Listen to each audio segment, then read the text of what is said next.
Hey, welcome back to another edition of How Much Trouble Has Matt Gotten Himself Into? If this is your first time watching, I'm Matt, and this thing behind me is a Cat D47U.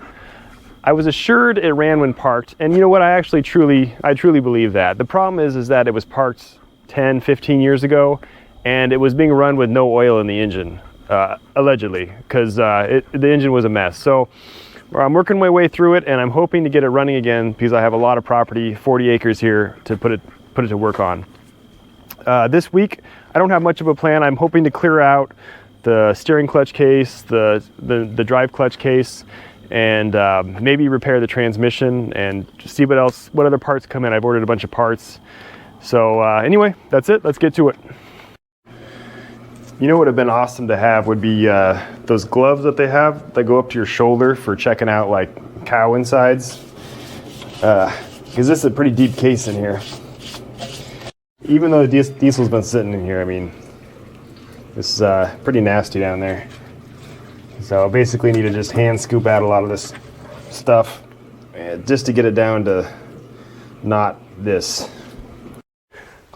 Tell you what, guys, I have never had brake cleaner do so little. It just does not, the stuff does not want to come off. Took a few gallons of diesel and a lot of paper towels, but I actually got it pretty clean in here. It's still a little bit of sludge down at the bottom. Doesn't matter. It's, I mean, the clutches are right here. As long as there's just not anything touching the clutches and it's dry, it'll be fine. I just wanted it to look cleaner and be able to drain properly. There was so much sludge down there, inches and inches, that there was just standing water in there. It couldn't get past the sludge and drain out. So at least that's all cleared up. I'm starting to think this was a bad idea though, because I actually rent out the top floor of this barn as an event venue, and it smells really strong like diesel in here. Let's check upstairs.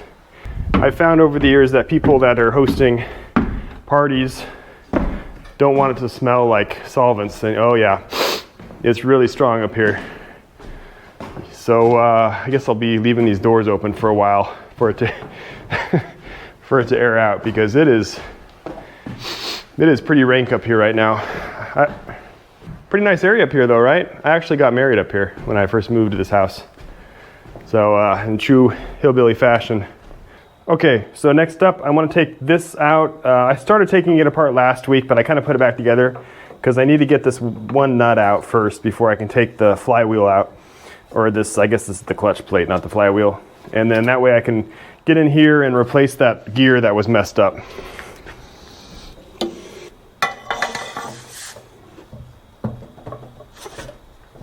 There we go.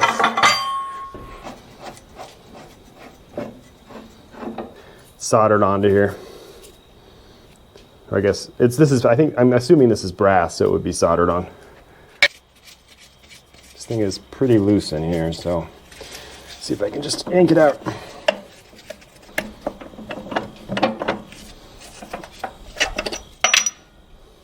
Maybe that.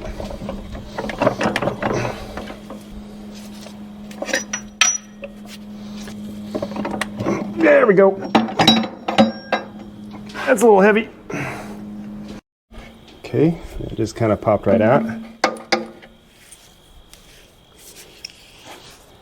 Guess I'll clean this up.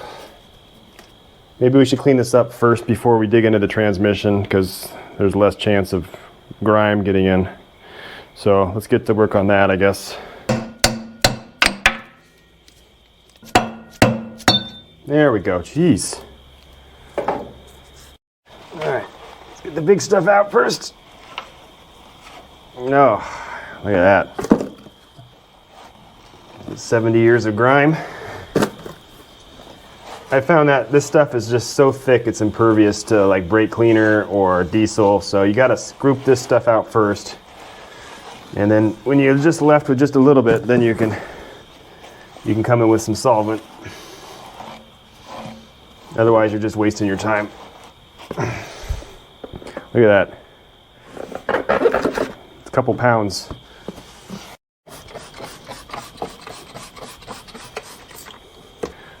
I feel like that purple stuff never does anything, but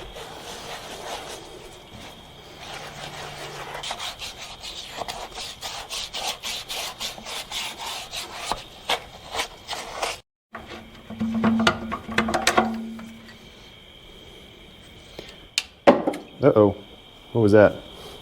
This bushing looks, yeah, this bushing is still good. There's a brass bushing inside of here, and it's tight on there, so that's good. Let's replace that. I don't know what I dropped down there. I guess I gotta fish around now and find it. Man, this is a lot of fun. It's Saturday night right now. Okay, now I've got some clean diesel here, so I'm just gonna take a rag and then just do a couple wipes. I can't really pour it in here like the steering clutch compartment, so I'll just kind of, well, maybe yeah, I don't want to dip this back in, so.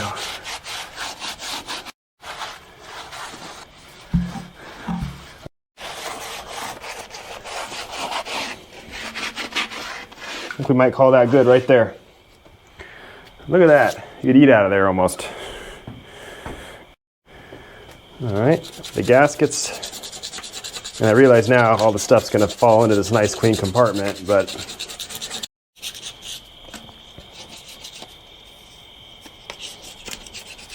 it's the next day after I filmed myself cleaning that out, and I woke up at about 2 in the morning last night and realized that that square piece of metal I pulled out right at the start, I thought it was garbage, but it's actually the key for the shaft that goes on the clutch. So I just went and fished it out and make sure I hold on to that.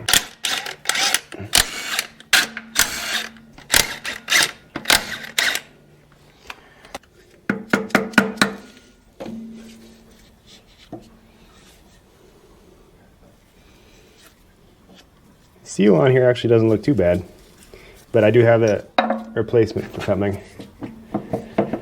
So the manual says you can use the screws you took out to pull it, and I think there's here and here, there's holes here, but they don't go through, so I think you can just screw these in and it should pop it out. So we'll find out here. I'm obviously not going to use the impact for this. I'll go slow. Oh yeah, it's working.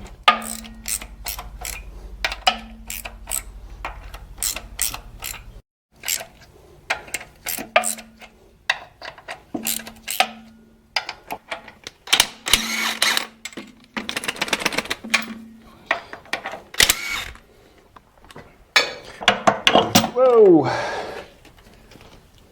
Okay, just taking a look here. So I guess I'm going to have to take this entire shaft out. I was hoping just to get that front shaft off and then slide that out, but there's not enough space this way. And then if you look over here, there's that gear, this lower gear right here on the counter shaft is blocking it. So it looks like to get this out, I have to take these bolts out, and then it's the same thing where you run some screws in to press it out. And this shaft is probably going to weigh a lot, so it's not going to be fun. And there's nowhere to stand really to get to this, so. All right, well, I'm going to try to keep my tools and hands somewhat clean for this, because I'm still going to flush the case out when I'm done, but it's just the least garbage I get in here, the better, probably. There we go.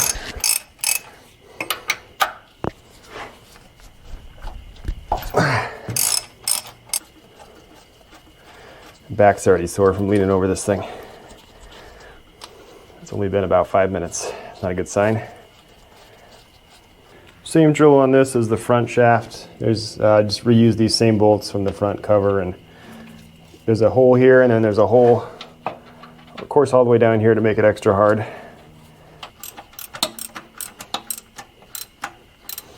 Some of these gears are kind of resting on here, so if this thing does pop free, it's gonna hopefully just kind of hang on them, not slide off and smash itself to pieces.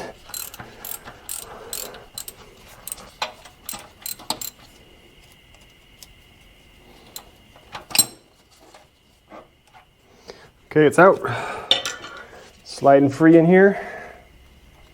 I'm gonna go ahead and take those bolts out just so they're not scraping up the surface. And then according to the directions, this right here is a shim pack. So I'm gonna go ahead and run a zip tie through this hole just to keep it in place. Because those were set from the factory. Of course, when you have, just like a rear end in a car, ring and pinion. You want the pinion gear depth is extremely important, so we don't want to mess with that at all. Okay, now for the fun part. I don't know how much this thing weighs. I'm going to give it a little test lift, and then I'll try to lift it out and set it on a piece of cardboard over there. These gears are just, they'll slide right off, so it needs to stay somewhat flat as it comes out.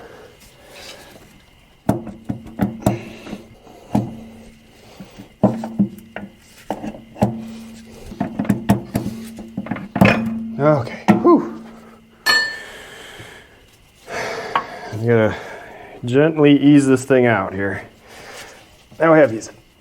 Not too bad. Okay, so good. I'm really glad I zip tied that shim on. I gotta be careful not to get it though messed up. Oh, that's heavy. I'm really glad I spent an extra 10 seconds to zip tie this shim on, because I did not realize, I thought it was a full circle, but it is not. So, you know, the rest of the gears, I've already kind of looked at them. They look okay. So this one, this is the gear I'm going to replace. Just slide that one off and slide the new one on. And then we can look in here and see the rest of the gears. They all look really good, actually. I was expecting, was it this one? There is a little bit of wear on that one. Just, that's the one that broke the teeth off the other one. But it looks fine. It really does. Oh. What is that? Oh boy. Let me check what actually this is for. That might be like a high gear that I'm never going to use.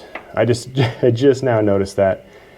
But actually, those brakes look fairly decent. So I don't think there's really a danger of them, you know, chipping off more. I might go ahead and just sand these down, these three. Is there anything else on there that was bad? Nope. It all looks good. I'm going to check what gear that is. I might not even care, and then I'll probably have to sand those down. So, you know, maybe it's for the best that I had to take that shaft out anyway, just to find that. And that's why you want to keep this thing fairly straight, because these things will all fly off. I've had this other one soaking in degreaser for a couple days just to get that stuff off, and let me get this dried off, and then I'll spray it down with some oil, and then we can take a look at it. All right, over here in cell phone mode. So here, you can obviously see the chips. There, and then there's a little bit of grindage right around here. The new one, I did see one spot that was a little bit, you know, right there. That tooth, I had to tape my fingernail back because it was about to fall off again. But that tooth right there, just a tiny bit chipped. There's a little bit of surface rust on this thing, but it's fine. Well, it finally happened. I was taking my kid's boots off this morning, and he accidentally kicked my fingernail clean off. I found it in the bark dust, and I went ahead and scrubbed like the dried blood and dirt off underneath it, and then I took some super glue and glued it back to the new nail that's coming in, and now it actually looks pretty good. So I actually wish I would have done that before. I just let it fall off because it was close a couple times, and you just really scrubbed it and glued it back on, and man, that looks almost like a normal fingernail from five feet away or so. So anyway, the new one is about a third in. A few more weeks, it's going to be over. It's just really sensitive on that skin underneath. I'm sure if you've lost one before, you know about that. So anyway, that's done.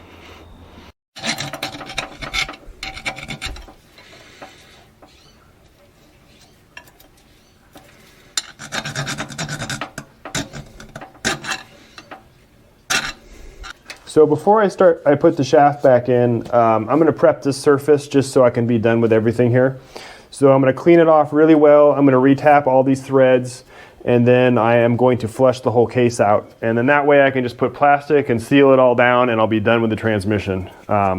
So kind of a time-consuming process, but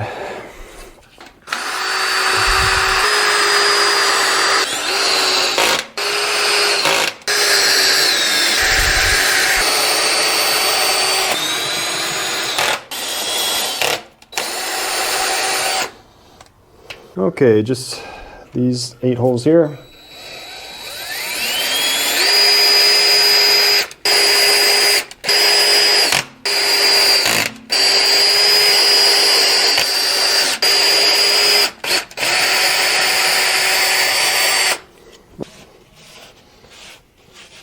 You know, I think I'm going to wire brush this because there's a little bit of scale on here. All right, so this is a pretty soft brush, and I usually kind of go at an angle so it doesn't cause too many scratches.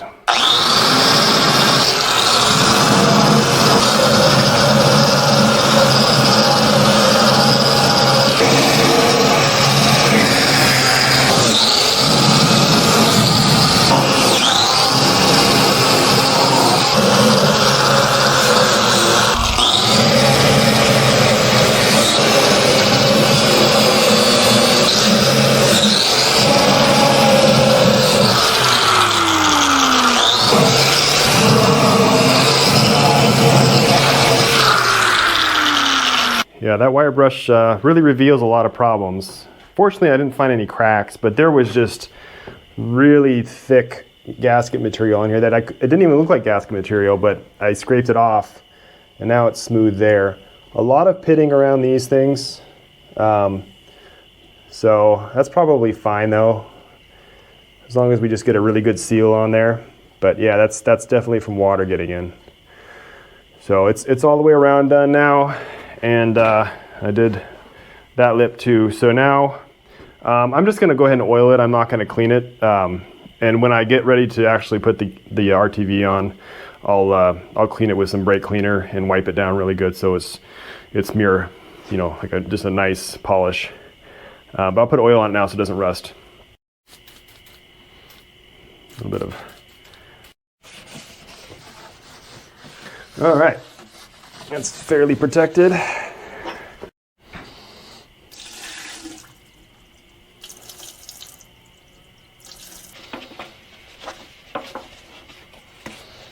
All right, we'll just get this last amount of just this honey mustard sauce that's on the bottom. I got the front of the transmission jacked up right now, so it's angled back. Hopefully I can get some of this wiped out. Can't quite reach back here very well, but I might be able to spray some brake clean or something back there. Before I cleaned out that, I should have gone and cleaned out this whole mating surface here. This is where the ring gear goes, and there's a cover that's all sealed. And this needs a deep cleaning. It's some kind of wool seal that goes around there. I'm still trying to locate it.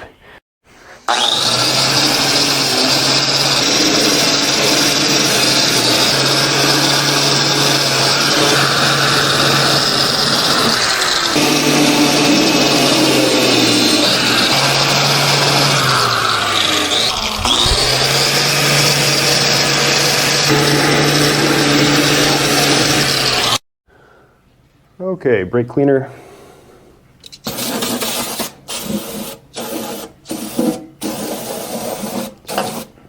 Final clean out. Okay, the brake cleaner is pretty much dissolved. As you can see, the gears are starting to dry off, so now I'm gonna hit it all with some blaster here, just to re-lube everything. Don't want any more rust in. And for the fun part.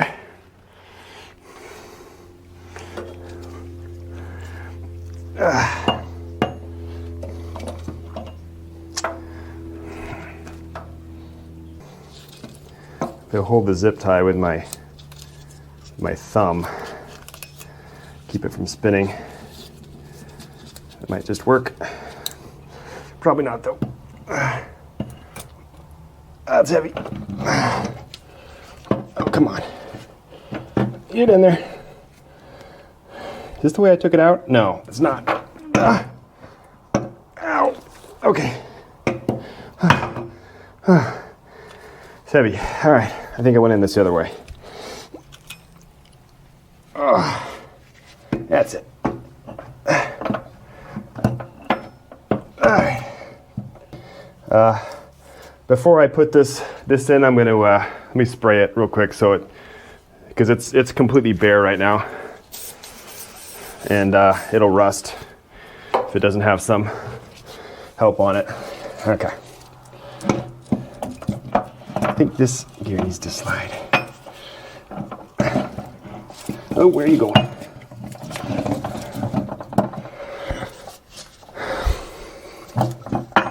There it is. Oh my gosh.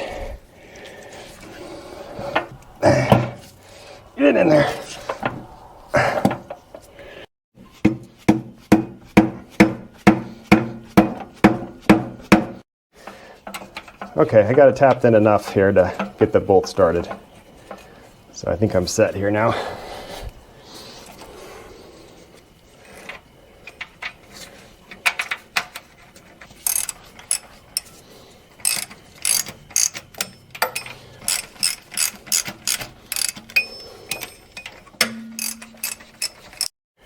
Okay, bolts are all torqued down properly. Hit these lock rings over. Get those lock tabs set, I had to get like a pry bar in there at a weird angle. It was not easy. So these gears are drying off, so I'm gonna oil this up again. And I think it's time for the front shaft, where is that? Right there. I forgot there is 2 gaskets on this. This is the front shaft. So there's one that goes behind this flange, and then there's this one on top. They're both the same size. So I'll just cut out 2 real quick and throw them in. This gasket's pretty thin. I don't have any material quite that thin. I don't think it'll matter too much. If it's sticking out a little bit, yeah, it'll be fine. Check the parts diagram, and these are actually supposed to be the same part number for the gasket on either side of the flange. So clearly someone's had one of these gaskets off in the past.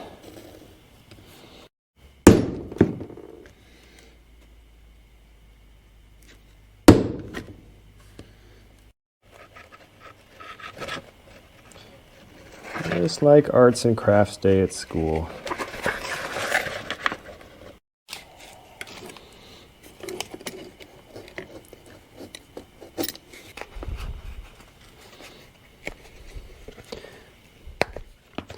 All right, let's see if it fits. I already cleaned this thing off. I did notice a little bit of shenanigans going on right here. Not sure what that's about, but I'll probably have to adjust this a little bit.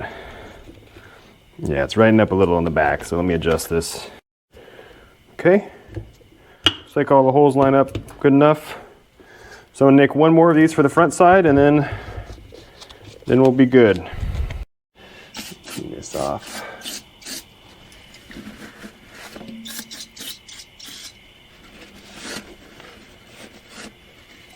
Okay, I like to use this pliable stuff on gaskets I cut out just because I never really trust them. So this doesn't harden, but it does kind of form a nice barrier. And I'll kind of wipe this on by hand here in a second.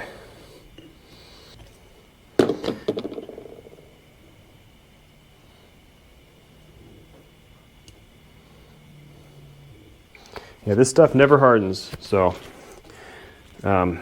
really it's just a little bit of extra protection on these crappy handmade gaskets. Man, those crickets are loud outside. I don't know if you can, I think you can hear them because I heard them last time I was editing a video. Okay.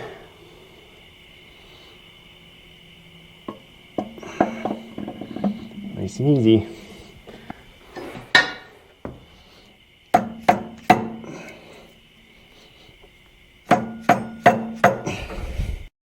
Okay, I think I can draw it the rest of the way in with bolts. So the last step here, new lock washer.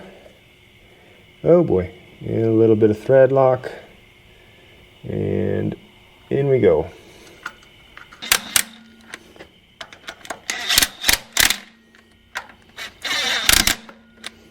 Actually, I'm an idiot. There's the front plate that still goes on here. So I need to take these back out and quickly do that up before the Loctite dries. Yeah, so I need to put this top plate on. I need to replace the seal too. I actually have that seal in. But I'll leave the video there. That's enough. So there we have it. I've actually fixed my first thing, right, on this machine. Okay, real quick up here again on the wall of shame. I have ordered all this stuff. I got a lot of people telling me not to do the brake relining kit, and now I actually have to try it. But what I did is I just ordered one, and I'll try it on one side. If it's a disaster, then I'll order the new bands. I'm only out $50, but I got to try it now because everyone was saying it was super hard. Over here, I did source a cam and a cam gear. The cam was $516 for a new one, and the cam gear is $610. Before I pull the trigger on that, I need to find out what to do with the crank. I still need to measure that. Didn't get to it this week. And even if I can find a crank, I need to look at some of this stuff and make sure this is all good, that I'm not going to end up having to, buy new lifters, buy all this other stuff. So it's kind of it's a little bit of a research project there. One other final thing to talk about is paint. So I guess the people that voted to paint it won. So I did order a gallon of Highway Yellow. I still am trying to figure out how to paint like the base of this. This other stuff I can figure out, but this is going to be a little bit more challenging. This is all lead paint, so obviously I don't want to be running a wire wheel across all this in my shop, because it's just going to blow lead dust all over my shop. Kind of what I'm thinking is maybe just rolling it back, giving it a really good, soap and water wash, and then just like lead paint on a house, usually what you do is you just scrape it, hand brush it, get the loose stuff off, and then prep it, clean it really good, and then I don't know how I'm going to maybe I'll roll it on. I'll try to thin it out and roll it, or I could brush it, the parts that I can't get to. I'm not quite sure. If you guys have suggestions, let me know. Just keep in mind, I know a lot of people get overexcited about paint stuff. A good painter for a car is really an artist. But we're not painting the Sistine Chapel here. We're painting the bathroom that's in the Arby's 3 blocks down the road from the Sistine Chapel. So keep that in mind. But if you have some suggestions, let me know. I'd be willing to hear it, because I'm not quite sure how I'm going to do that yet. All right, well, with all that said, I think we're done here. Thanks again for watching, guys. I really appreciate it. And I feel like we are making some kind of progress here. I feel it, at least. Maybe not from watching, but, whatever. I'm having fun. Hopefully you're enjoying watching this. So I'll see you again next week, hopefully.